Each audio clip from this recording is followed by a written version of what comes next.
Okay, so dahil madami po tayong saba ngayon yung negosyo idea po natin, gagawa po tayo ng inihaw na saba. So sa iba nga, dangdang Q ang tawag.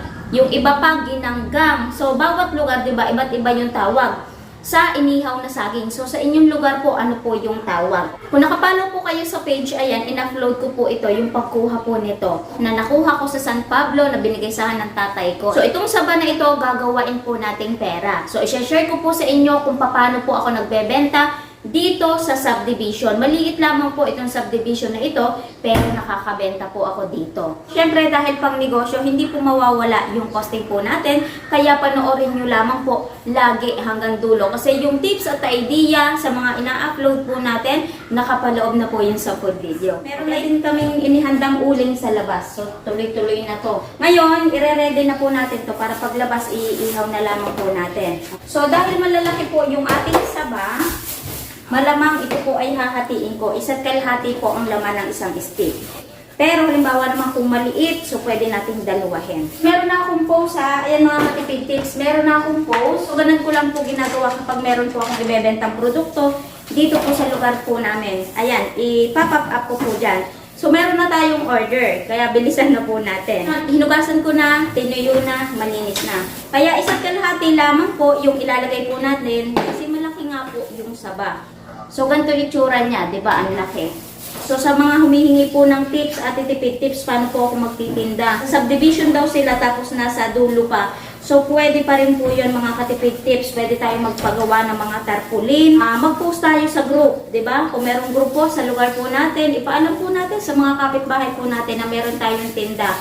Tarpaulin is daki din po, mga katipid tips. Kung wala pa pong pan-tarpaulin, pwedeng siulat lamang po natin sa mga karton, cardboard na malaki. So, dati, ganun lamang din po akong nag-umpisa kasi wala pa po akong pang tarpaulin, wala pang kita. Pag kumita na, saka tayo magpa-tarpaulin, di ba? So, mamaya, ipapakita ko sa inyo yung mga o-order. Ito yung gusto ko sa saging eh. Yung manibalang. Sa turon, dapat manibalang din po yung gagamitin po ninyo. Kasi kapag napa-over na po sa hinog, matakaw na po sa mantika. So, ang tagal ko po nagtinda ng turon. Lalo na po sa banana Q, dapat po manibalang lang talaga para hindi tayo masiraan ng saging. Kasi bawat hinahalo po natin yan, pwede pong madurog. Oh, ang lalaki nito mga katipid tips. So ipapaihaw na po natin to doon kasi baka mainit na po yung umu-order habang nire-ready pa po natin tong iba. Okay? Ngayon, so iihawin na po yon. Ngayon, ire-ready na din po natin. Pero dati, yung sinauna, di ba? Yung talagang saging na saging lang. Pagkaihaw, kakainin na agad. Pero ngayon, di ba, nag-level up. Pagkaihaw, papahida ng margarine. And then, lalagyan din po ng sugar. Dito na po natin yung pagugulungin kapag nalagyan na po natin ng margarine. Oh. So, dapat naka-ready na po yan. Tapos, mag-check din po ako ngayon ng order. 16 order lahat yung na-order sa atin. Pero dun sa costing ko sa dulo is 12 lang yung na-costing ko. Kasi yung 4 na piraso is pahabol po yun ng umorder din. Yun, binago natin mga katipid tips. Kasi yung mga order, ang gusto ay buo. Kaya binago na natin. Bali ito, ibebenta natin ng 25 pesos each. Kada isang stick. Ayun nila ng isa't kalahati. Nabibitin siguro. So, yung kasamahan po nito, iniihaw na po sa labas. Hindi ko na masyadong pinakita sa inyo yung pagluluto. Sigurado namang alam nyo na po yun. Basta mahalaga doon, hindi po bigla yung apoy, yung baga. Kasi kapag bigla yung baga, hilaw po yung loob. Dapat lulutuin po sa alalay po yung apoy hanggang sa maluto. So, nag-cut off na tayo ng order. Kasi meron pa tayong isushoot na isa pang video. Kaya cut off na tayo ng order natin. So, eto na, yung ating mga saging. Okay, so, hindi to sunog daw mga katipid tips ha. Toasted daw po ito. Toasted ng mag-ihaw. Papahida na po natin yan ng margarine. Okay, dapat kapag ipinahid yung ating margarine is talagang mainit pa siya. Para magme-melt. Bali dito, magtitira lamang po tayo ng isa kasi ito po ay order na. So, ayan, napahida na natin ng margarine. Ngayon, pagugulungin naman po natin ito sa asukal.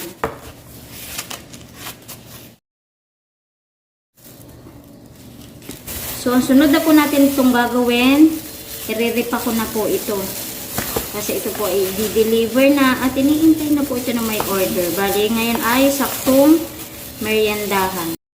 Mainit-init pa itong mga katipid tips. Minsan, nagluluto po ako ng maramihan. Para yung the rest, ay tinitinda po namin. Para diba, kuha na yung pinakangkukunan dun sa kinain po namin. So, ganun lamang po yung ginagawa ko. Nagpo-post lamang po ako dito sa group, dito po sa tinitirhan po namin. Anong kauna-unahan talaga nagpo-post ako, hindi pa ganun bumibili. Pero, yung lagi akong nagpo-post na nagpo-post, so ayun, meron nang bumibili. Habang tumatagal, lalo pang dumadami. Pero sa totoo lang mga katipid tips ngayon ko lang po matitikman yung inihaw na saging na merong margarine at merong asukal. Kasi sanay po ako ng inihaw na saging lang, yung hindi na pinapagulong pa sa asukal. So ngayon tikman po natin ito.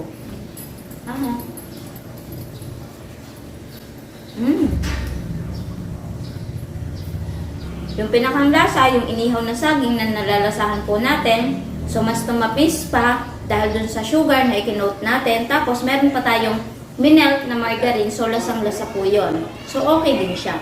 So kung titinda naman natin to, pwede natin siya itinda ng plain lang. Pwede rin naman po yung pinagulong na dito sa asukal. So parang masarap kumigop ng kape o kaya naman yung coke. Kapartner nito, parang masarap. So meron pa po kayo nakikitang nakabalot na 4 na stick.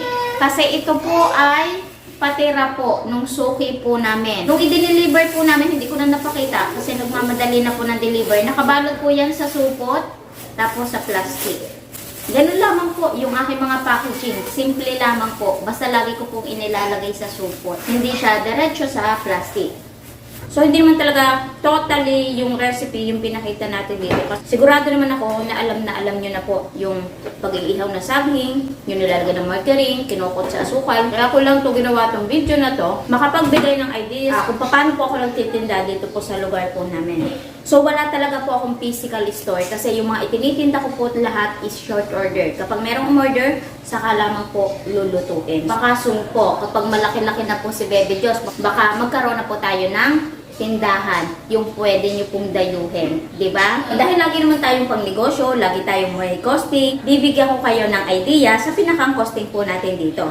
Pagpa-order po tayo ng 12 pieces. Saging na ginawa po natin, okay, so 3 kilo po yun kasi medyo malaki po talaga yung saging po natin. So sa palengke, dito po sa lugar po namin, 25 pesos po ang 1 kilo. So, sa 3 kilo, may puhunan na 75 pesos. And then, isang uling po, 20 pesos. Pahit tayo ng margarine, tapos naglagay din po tayo ng sugar. So, sabihin na lamang po natin na 10 pesos kasi matipid lang siya sa margarine at saka po sa asukal. Mag-plus na din po tayo ng 5 pesos para sa stick na ginamit po natin. Kaya ang total po lahat ay 110 pesos. Ibinenta ko po siya ng 25 pesos. So, dun sa 12 pieces, nakabenta po kaagad ako ng 300 pesos. Pag minus po natin yung pinakang puhunan, meron pa pong tubo na 190 pesos. So, wala pa po tayong labor doon. So, sabihin na po natin yung pinakang labor po natin, dahil 3 kilo lamang naman po ito, so sabihin na po natin yung 40 pesos. So, ang total ng puhunan po lahat ay 150. So, tutubo pa po tayo ng 150 dito sa ginawa po natin. Basta sinamahan lamang po natin ng sipag, tiyaga, diskarte, lalo na po ang consistent. So, hindi po talaga tayo imposible na kumita kahit tayo po ay nasa bahay po lamang. So, sana bago po ulit nagtapos yung video po natin, meron po ulit akong naibigay na magandang negosyo idea po sa inyo kahit tayo po ay nasa bahay po lamang. So, kita-kits na lamang po ulit sa ating mga next video. Bye-bye! Bye-bye!